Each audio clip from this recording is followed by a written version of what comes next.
Hola a todos y bienvenidos a un nuevo problema de resistencia de materiales en el cual tenemos tensión octaédrica. Se define como tensión octaédrica a la tensión tangencial aplicada sobre el plano normal a la trisectriz del triedro formado por las tres direcciones principales del tensor de tensiones. Entonces podemos visualizar eso en esta figura. Esta figura muestra los ejes principales de un tensor cualquiera, llamados ejes 1, 2 y 3. Sobre este sistema coordenado se dibuja un plano cuya normal forma ángulos exactamente iguales con todos los ejes principales. Y entonces la tensión que se genere en este plano es esencialmente lo que llamamos como tensión octaédrica. Y este plano a su vez se conoce como el plano octaédrico. Se nos pide deducir detalladamente la expresión de la tensión normal octaédrica y la tensión tangencial octaédrica en función de las tensiones principales. Demostrar que estas son invariantes. Y luego un problema particular que veremos detalladamente. Para un cuerpo elástico de módulo de elasticidad dado, se encuentra sometido a un estado de tensión tridimensional del que se conocen los valores de dos tensiones principales, 80 y 40 megapascales. Determinar la tercera tensión principal dando magnitud, dirección y sentido, sabiendo que el cuerpo no experimenta cambio de volumen si el coeficiente de Poisson vale 0,25. Y determinar la tercera tensión principal dando magnitud, dirección y sentido, sabiendo que el cuerpo no experimenta cambio de volumen cuando el coeficiente de Poisson vale 0,50. Ok, entonces sabiendo esto, procedemos a resolver. Ok, en este problema, para los planos octaédricos, entonces tenemos que un tensor de tensiones principal sería sigma 1, 0, 0, 0, sigma 2, 0, 0, 0, sigma 3. Además de eso, pues la dirección normal en este caso podemos definirla a través de sus cosenos directores, que serían los ángulos que forma esta dirección con cada uno de los ejes. Ahora, todos esos ángulos son iguales. Y hay una particularidad que es que el módulo de esta dirección normal debe valer 1. ¿Cuál es el módulo? Bueno, sería la primera componente al cuadrado, la segunda componente al cuadrado y la tercera componente al cuadrado. Todo esto debe tener un valor de 1. Ahora, si todas son iguales, todos los ángulos son iguales, los cosenos también. Entonces esto sería lo mismo que raíz de 3 veces, por ejemplo, el coseno al cuadrado de alfa, igual a 1. Si elevo al cuadrado ambos lados y resuelvo para alfa, entonces obtendría que el coseno de alfa tiene que ser 1 sobre raíz de 3. O sea que alfa, beta y gamma tienen que tener un valor de 54.7 grados tomando el arco coseno de este valor. Ok, pero nos quedamos con esto porque con esto ya podemos construir la dirección normal. Entonces la dirección normal va a ser 1 sobre raíz de 3 por 1, 1, 1, porque es el mismo valor en las tres componentes. Teniendo eso ya listo, entonces podemos calcular el vector tensión en ese plano. El vector tensión va a ser el tensor de tensiones por la dirección normal. Entonces el tensor de tensiones sería sigma 1, 0, 0, 0, sigma 2, 0, 0, 0, sigma 3. Y esto va a estar multiplicando a 1 sobre raíz de 3 por 1, 1, 1. Entonces al hacer la multiplicación obtenemos esencialmente que esto sería lo mismo que 1 sobre raíz de 3 por sigma 1 más 0 más 0, sigma 2 más 0 más 0 y sigma 3. O sea, en otras palabras sería sigma 1, sigma 2 y sigma 3.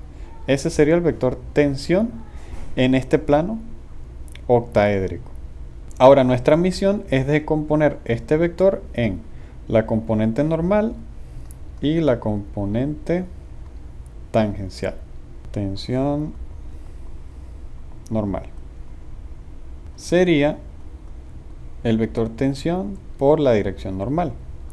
O en otras palabras, 1 sobre raíz de 3, sigma 1, sigma 2 y sigma 3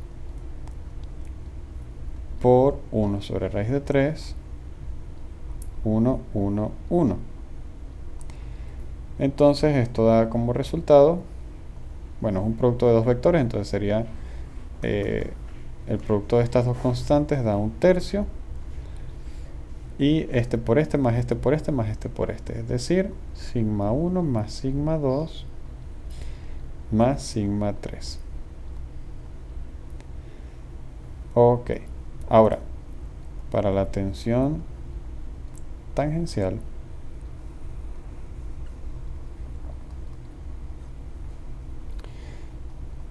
sabemos que por el teorema de Pitágoras, si tenemos que esto vale t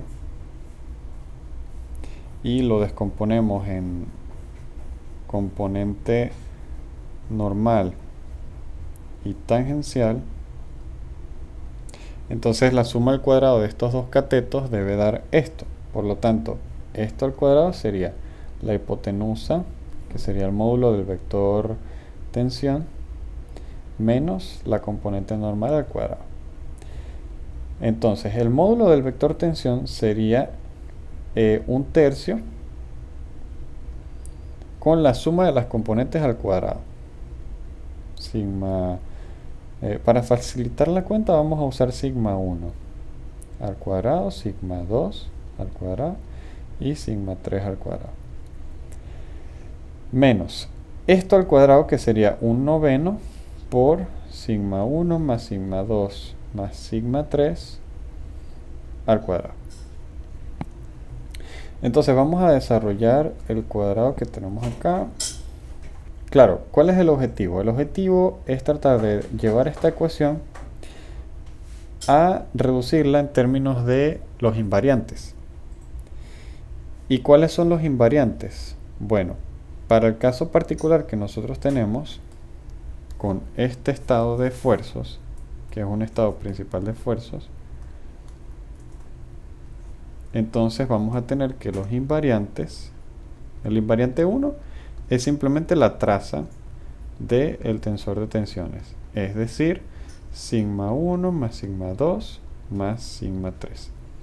El invariante 2 es los subdeterminantes al eliminar filas y columnas de cada uno de los elementos de la diagonal. Entonces la primera sería eliminando esta y esta, nos queda esta submatriz de acá, que sería sigma 2, 0, 0, sigma 3. Luego, al eliminar esta y esta, nos queda esta de acá, es decir, sigma 1, 0, 0, sigma 3. Y la última sería eliminando esta y esta, nos queda esta de arriba, sigma 1, 0, 0 y sigma 2. Por lo tanto, el invariante 2 sería sigma 1 por sigma 2 más sigma 1 por sigma 3 más sigma 2 por sigma 3.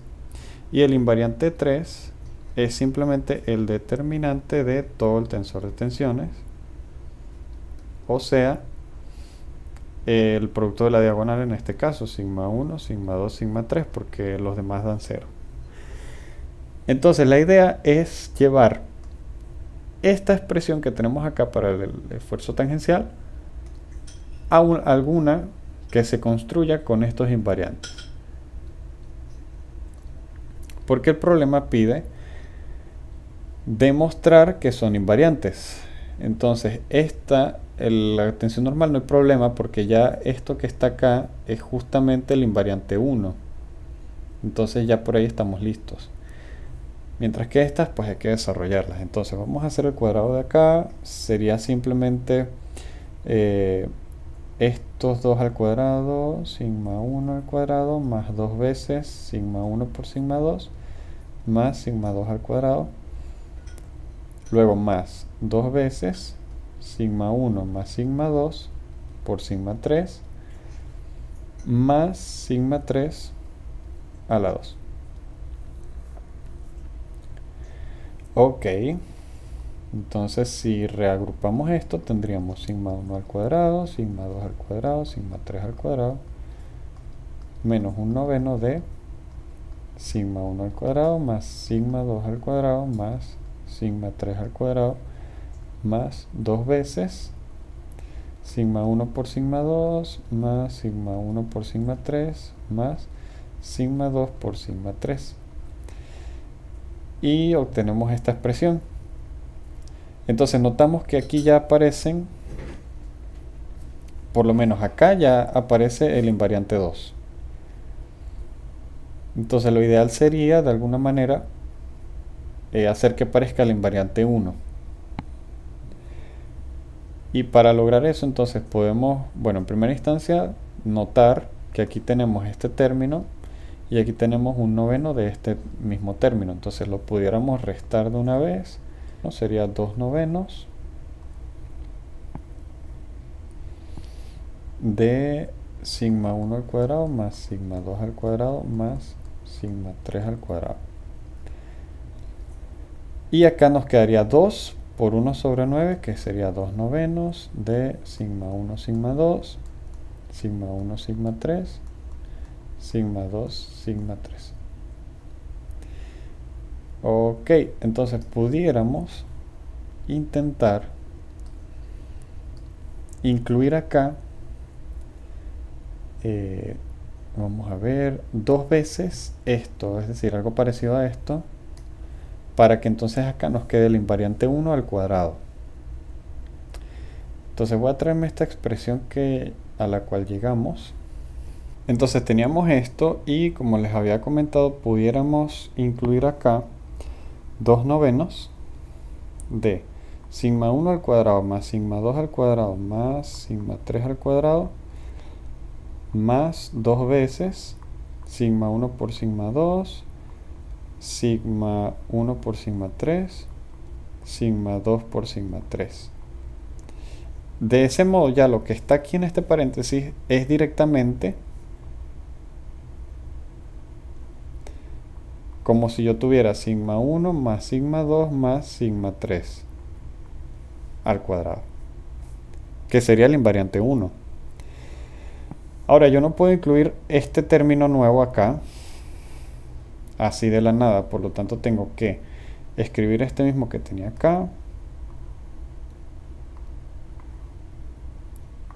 y voy a tener que restar, porque aquí lo estoy sumando, entonces voy a restar 2 por 2, 4, sería 4 novenos de sigma 1, sigma 2, sigma 1, sigma 3, sigma 2, sigma 3. Entonces estos dos se van a sumar y va a dar menos 6 sobre 9. Y entonces ya la cosa se pone más interesante porque tendríamos entonces que el cortante octadral al cuadrado sería 2 sobre 9 del invariante 1 al cuadrado, que es esta primera parte de acá, menos 6 sobre 9 por el invariante 2. Entonces pudiéramos aplicar raíz cuadrada de ambos lados, de modo que el cortante octadral sería la raíz cuadrada de 2 novenos del invariante 1 al cuadrado menos 6 novenos del invariante 2. Si agrupamos algunos términos acá, entonces llegamos a que la componente tangencial sería raíz de 2 sobre 3 por la raíz de el invariante 1 al cuadrado menos 3 veces por el invariante 2. Y esta sería la componente tangencial en función de los invariantes. Y ya con esto quedaría demostrado. Además, la componente normal, como habíamos visto, es simplemente un tercio del invariante 1. Entonces esa ya estaría demostrada. Ok, entonces, ¿qué nos faltaría por hacer? Bueno, el problema también nos pedía para unos casos acá particulares, determinar la tercera tensión principal, sabiendo que el cuerpo no experimenta cambio de volumen.